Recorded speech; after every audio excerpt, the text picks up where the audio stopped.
ನೀವು ಹೇಳ್ತಾ ಇದ್ರೆ ಆಗ್ಲೇನೆ ಕಂಕಣ ಅಂತ ಕೆಲವೊಬ್ರೆಲ್ಲ ಮದುವೆ ಟೈಮಲ್ಲಿ ಕಟ್ಕೊಂತಾರೆ, ಕೆಲವರೆಲ್ಲ ಹಬ್ಬದ ಟೈಮಲ್ಲಿ ಅರಿಶಿಣದ ದಾರ ಮತ್ತೆ ಒಂದು ಹೂವ ಎಲ್ಲ ಕಟ್ಕೊಂತಾರೆ.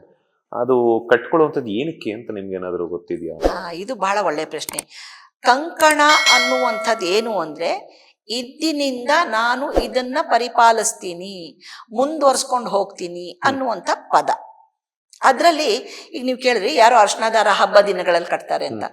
ಇವಾಗ ಯಾವುದೋ ಒಂದು ಮಂಗಳ ಗೌರಿ ವ್ರತ ಅಂತ ತಿಳ್ಕೊಳ್ಳೋಣ, ಅಥವಾ ಶುಕ್ರವಾರ, ಶ್ರಾವಣ ಶುಕ್ರವಾರದಿಂದ ಲಕ್ಷ್ಮೀ ಪೂಜೆ ಮಾಡುವ ಟೈಮಲ್ಲಿ ಕಂಕಣಗಳನ್ನ ಕಟ್ತಾರೆ, ಬಂದವರಿಗೆಲ್ಲ ಕಟ್ತಾರೆ. ಆ ಕಂಕಣ ಕಟ್ಟುವ ಪದ್ಧತಿ ಏನು ಅಂದ್ರೆ, ನಾನು ಈ ವ್ರತವನ್ನ ಮಾಡಿದ್ದೀನಿ, ನನಗೆ ಒಳ್ಳೇದಾಗಿದೆ, ನೆಕ್ಸ್ಟ್ ನೀನ್ ಈ ವ್ರತವನ್ನ ಮಾಡು, ನಿನಗೂ ಒಳ್ಳೇದಾಗತ್ತೆ ಅನ್ನೋದನ್ನ ಟ್ರಾನ್ಸ್ಫರ್ ಮಾಡುವಂತ ಪದ್ಧತಿ ಕಂಕಣ ಅಂದ್ರೆ. ಅವ್ರು ಕಟ್ಟಿಸ್ಕೊಂಡಾಗ ಇನ್ಮೇಲಿಂದ ನಾನು ವರ್ಷ ಈ ಪೂಜೆನ ಮಾಡ್ತೀನಿ ಅಂತ ಸಂಕಲ್ಪ ಮಾಡಿಕೊಳ್ಳುವ ಪದ್ಧತಿಗೆ ಕಂಕಣ ಅಂತ ಹೇಳ್ತಾರೆ.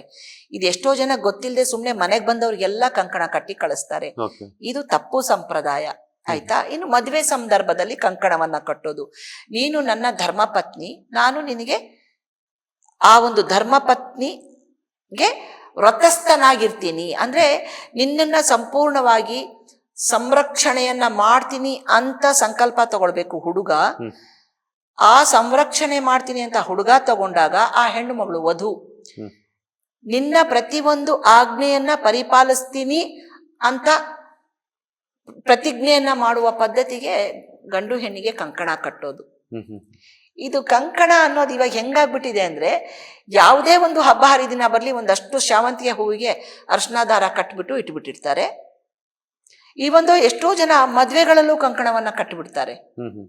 ಇದು ನನ್ನ ಗುರುಕುಲ ಪದ್ಧತಿಯಲ್ಲಿ ಬಂದ ವಿಚಾರದ ಮುಖೇನ ನಮಗೆ ಹೇಳ್ಕೊಟ್ಟದ್ದೇನು ಅಂದ್ರೆ, ಒಂದು ಗಂಡು ಒಂದು ಹೆಣ್ಣು ಅವರವರಲ್ಲಿ ಆ ಒಂದು ಸುಖ ಸಂಸಾರಕ್ಕೆ ಏನು ಬೇಕು ಆ ಧಾರ್ಮಿಕತೆಯ ಚೌಕಟ್ಟಿನಲ್ಲಿ ಸಂಸಾರವನ್ನ ನಡೆಸ್ತೀವಿ ಅಂತ ಶಪಥವನ್ನ ಮಾಡಿಕೊಳ್ಳುವ ಪದ್ಧತಿಗೆ ಕಂಕಣ ಅಂತ ಹೇಳೋದು. ಇದೇ ಇನ್ನೊಂದು ಅರ್ಥದಲ್ಲಿ ರೆಸಲ್ಯೂಷನ್ ಅಂತ ಹೇಳ್ತೀರಾ, ಇದು ಕಂಕಣವೇ. ಅಂದ್ರೆ ಇವತ್ತಿನಿಂದ ನಾನು ಇದನ್ನ ಮಾಡೋದಿಲ್ಲ, ಇದಕ್ಕೆ ಬದ್ಧನಾಗಿರ್ತೀನಿ ಅಂತ ನಮಗೆ ನಾವು ಹಾಕಿಕೊಳ್ಳುವ ಒಂದು ಚೌಕಟ್ಟು, ಒಂದು ನಿಬಂಧನೆ, ಅಂದ್ರೆ ಪ್ರಿನ್ಸಿಪಲ್ಸ್ ಅಂತ ಹೇಳ್ತೀವಿ, ಟರ್ಮ್ಸ್ ಅಂಡ್ ಕಂಡೀಷನ್ಸ್. ಇದಕ್ಕೆ ರೆಸಲ್ಯೂಷನ್, ಕಂಕಣ ಅನ್ನುವ ಪದಗಳನ್ನು ಬಳಸ್ತೀವಿ. ಲೇಟೆಸ್ಟ್ ಹಾಗೂ ಇಂಟ್ರೆಸ್ಟಿಂಗ್ ಸುದ್ದಿಗಳಿಗಾಗಿ ಬಾಸ್ ಟಿವಿ ಕನ್ನಡ ಚಾನೆಲ್ನ ಸಬ್ಸ್ಕ್ರೈಬ್ ಮಾಡಿ, ಹಾಗೆಯೇ ಬೆಲ್ ಐಕಾನ್ ಪ್ರೆಸ್ ಮಾಡಿ. ಇದರ ಜೊತೆಗೆ ಫೇಸ್ಬುಕ್, ಇನ್ಸ್ಟಾಗ್ರಾಮ್, ಎಕ್ಸ್ ನಲ್ಲೂ ಮಿಸ್ ಮಾಡದೆ ಫಾಲೋ ಮಾಡಿ.